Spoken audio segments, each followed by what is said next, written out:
बच्चों एक बात बताओ, पहले तो आप सीधे बैठो पालथी लगाकर, बिल्कुल सीधा। अब मुझे एक बात बताओ, मैं बड़ों से नहीं पूछ रही हूँ, बड़े कोई भी बीच में ना बोले, सिर्फ बच्चों से पूछ रही हूँ। बच्चों, कृष्ण कन्हैया जी का जन्म कहाँ हुआ था? बोलो बेटा।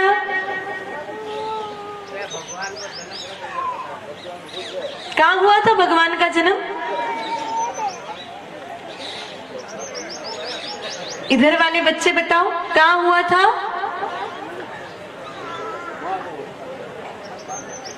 इनको पूछो भी सलमान खान का जन्म कहाँ हुआ था, इनको पता है।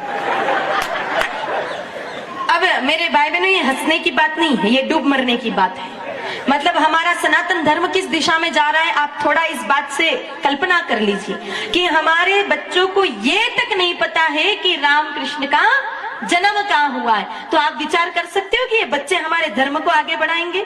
इनको सामान्य बातें नहीं पता है, और इसमें गलती इनकी 1% भी नहीं है, ये भी ध्यान से सुन लेना। क्योंकि आजकल पढ़ाई में तो राम कृष्ण का नाम लेना जैसे कोई आतंकवादी हमला कर दिया, इतना मेरे भाई बहनों पाप है। तो पढ़ाई में तो इनको कोई बताएगा नहीं कि राम कृष्ण का जन्म कहाँ हुआ। फिर कौन बताएगा?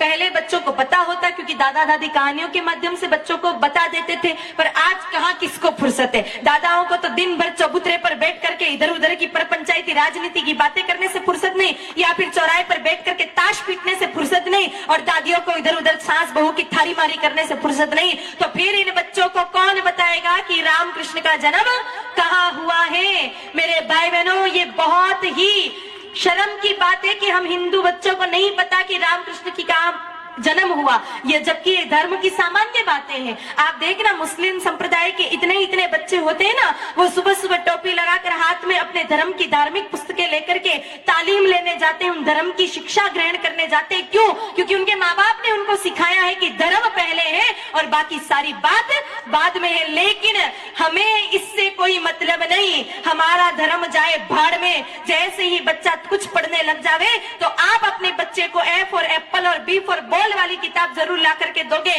पर आज तक यहाँ सभा में बैठे किसी माता पिता ने अपने बेटे को रामचरितमानस जी नहीं पढ़ने के लिए दी होगी कि ले बेटा, तू पढ़ाई तो बहुत कर ही रहा है विद्यालय में ट्यूशन में जाकर के, लेकिन 10 मिनट रामचरितमानस की एक चौपाई भी पढ़ ले।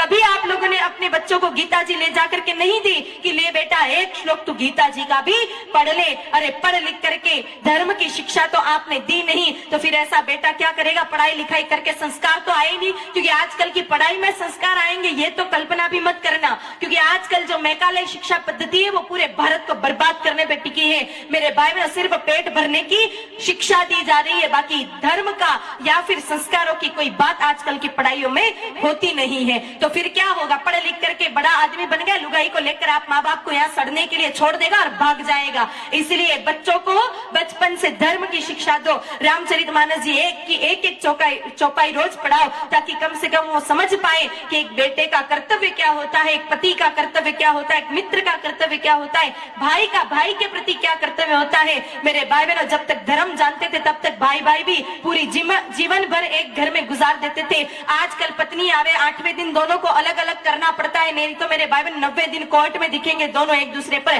केस दायर करते। क्यों?